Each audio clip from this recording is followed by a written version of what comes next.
کہ ہم وکلا اس ترمیم کو کیوں مسترد کرتے ہیں۔ آئین کے اندر سب سے مقدم چیز جو ہے اور آئین کے اندر جو سب سے بڑا پوائنٹ ہے وہ یہ ہے کہ آئین میں جب بھی ترمیم ہوگی یا آئین بنایا جائے گا تو اس کے اندر منشا، لوگوں کی منشا کو مقدم رکھا جائے گا، لوگوں کی منشا کے مطابق اس کے اندر ترامیم ہوں گی۔ جو ڈرامہ پچھلے 1 مہینے سے چل رہا ہے، کیا اسے پاکستان کے عوام کی منشا قرار دی جا سکتی ہے؟ بلکہ ہم یہ مطالبہ کرتے ہیں اپنے موجودہ سپریم کورٹ سے کہ ہم عدالتوں کی بقا کی جنگ لڑ رہے ہیں، ہم لوگوں کے انسانی بنیادی حقوق کی جنگ لڑ رہے ہیں۔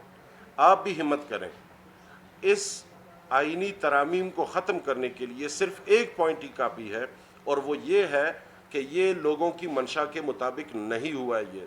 یہ جو امینڈمنٹ ہوئی ہے، یہ زور زبردستی ماؤں بہنوں کو اٹھا کر اور لوگوں کو بلیک میل کر کے، جو بروٹ میجورٹی کی بات ہو رہی تھی وہ بروٹ میجورٹی سے یہ لایا گیا ہے۔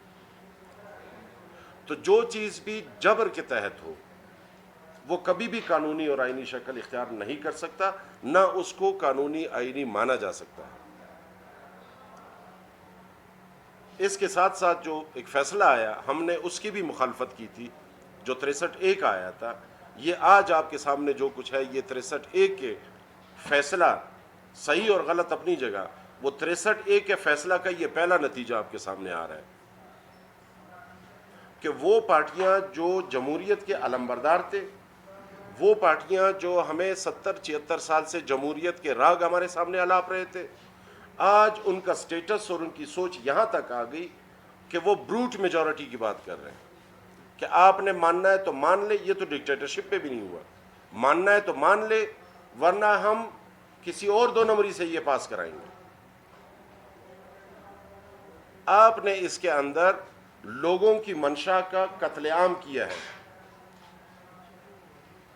لوگوں کی منشا کے مطابق یہ آئینی ترمیم نہیں ہے، لہٰذا اس لیے وکلا اس کو مسترد کرتے ہیں۔ اس کے ساتھ ساتھ جیسے رائب صاحب نے فرمایا کہ عام پبلک کی زندگیوں پہ اس سے یہ اثر انداز ہوگا۔ اس کا ایک شق اگر آپ کے سامنے رکھا جائے کہ اب جس کے ساتھ پبلک کا کوئی ایشو آتا ہے، کانسٹیٹیوشنل میٹر میں ہمیشہ عوام اور حکومت آمنے سامنے ہوتی ہے۔ حکومت سے کوئی گریوینس ہوتی ہے تو پبلک آ کے کانسٹیٹیوشن پٹیشن عدالت میں فائل کرتی ہے، عدالت میں آئینی درخواستیں دیتی ہے کہ میرے ساتھ یہ ناجائز ہو رہا ہے۔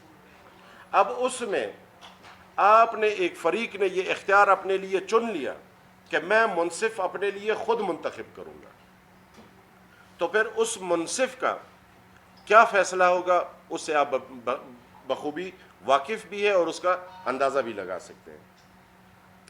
ہمارا سپریم کورٹ، ہائی کورٹ جب بھی ہماری اختلاف رہی ہے اپنی جوڈیشری سے، وہ اصولوں کی بنیاد پہ رہی ہے۔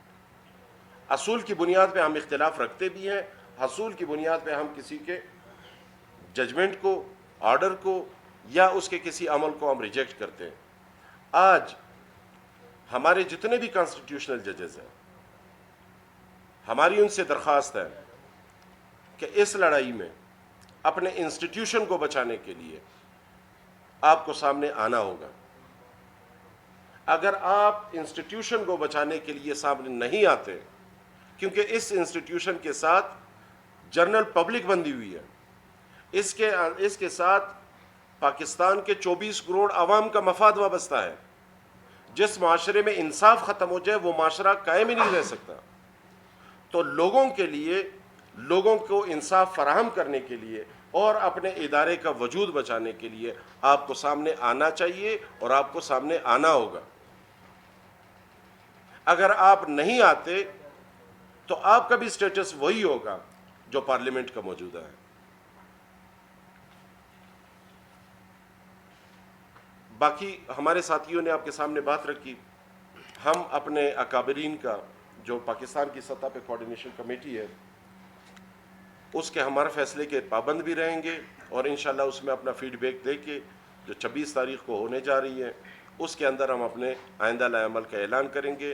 فی الفور ہم اس ان آئینی ترامیم کو عدلیہ کا قتل قرار دیتے ہوئے اور عوام کے امنگوں کا، عوام کی خواہشات کا اور عوام کے حقوق کا قتل قرار دیتے ہوئے مسترد کرتے ہیں۔ آپ لوگوں کو بہت بہت شکریہ۔